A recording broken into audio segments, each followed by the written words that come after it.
Hey guys, വയനാട്ടിൽ ഇന്ന് first day ആണ് കേട്ടോ. അപ്പോൾ നമ്മളിന്ന് പോകുന്നത് വൈത്തിരി ഫാമിലേക്കാണ്. നമ്മുടെ വീട്ടിൽ നിന്ന് ഏകദേശം ഒരു 1.5 മണിക്കൂർ ട്രാവൽ ഉണ്ട് കേട്ടോ അങ്ങോട്ടേക്ക്.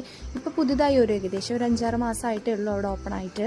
അപ്പോൾ കിഡ്സിനുള്ള ഏരിയ കാര്യങ്ങളൊക്കെ ഉണ്ട്. പിന്നെ അതേപോലെ തന്നെ അനിമൽസ്, ബേർഡ്സ് എല്ലാം ഉണ്ട് കേട്ടോ. എല്ലാം നമുക്ക് തൊട്ട് എക്സ്പീരിയൻസ് ചെയ്യാനുള്ള ഒരു സെറ്റപ്പും കൂടെ അവിടെ ഉണ്ട്. നമുക്ക് ഇതിന് എക്സ്ട്രാ ചാർജ് ഒന്നും കൊടുക്കണ്ട. നമുക്ക് എൻട്രി ഫീസായിട്ട് 200 രൂപയാണ് വരുന്നത്.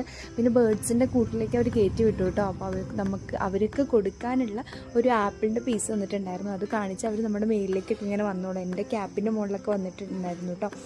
പിന്നെ അത് കഴിഞ്ഞിട്ട് ഫിഷ് തെറാപ്പി പോലെ ജസ്റ്റ് ഒരു ഏരിയ ഉണ്ടായിരുന്നു. അതിൽ നമ്മൾ കാലിട്ടിരുന്നപ്പോൾ മീനൊക്കെ നല്ല ഇക്ലിയാവുണ്ടായിരുന്നു. പിന്നെ അത് ഒട്ടകപക്ഷിയുണ്ട്, കുറേ അനിമൽസും ബേർഡ്സും കാര്യങ്ങളെല്ലാം ഉണ്ട് കേട്ടോ. പിന്നെ നല്ലൊരു വ്യൂ ആണ് ഇവിടുന്ന് അങ്ങോട്ടേക്ക്. പിന്നെ ഞങ്ങൾ അവിടെ നിന്ന് കുറച്ച് നേരം ഊഞ്ഞാലാടി. പിന്നെ അത് കഴിഞ്ഞിട്ട് നമ്മൾ ഫിഷിൻ്റെ അടുത്തേക്ക് പോയിട്ടുണ്ടായിരുന്നു. ഫിഷിന് തീറ്റിട്ട് കൊടുത്താൽ നമ്മുടെ കയ്യിൽ വന്നിട്ട് ഇങ്ങനെ കടിക്കും. നല്ല രസമുണ്ടായിരുന്നു കേട്ടോ. പിന്നെ അത് അവിടെ നിന്ന് കഴിഞ്ഞ് നമ്മൾ നേരെ ഫുഡ് കഴിക്കാനാണ് പോയത്. നമ്മൾ മീനങ്ങാടിയുള്ള തൗഫിക് റെസ്റ്റോറൻറ്റിൽ പോയിട്ട് ചട്ടിച്ചോറ കഴിച്ചിട്ട് നല്ല ടേസ്റ്റി ആയിരുന്നു. ഫിഷിൻ്റെ ഫ്രൈ ഒക്കെ വേറൊരു ടേസ്റ്റ് ഉണ്ടായിരുന്നു കേട്ടോ. എനിക്ക് ഭയങ്കര ഇഷ്ടപ്പെട്ടു. അപ്പോൾ അടുത്ത വീഡിയോ ഒക്കെ ആയിട്ട് ഞാൻ പെട്ടെന്ന് തന്നെ വരാം കേട്ടോ. അപ്പോൾ ഇന്നത്തെ വീഡിയോ എത്രയേ ഉള്ളൂ. ബൈ.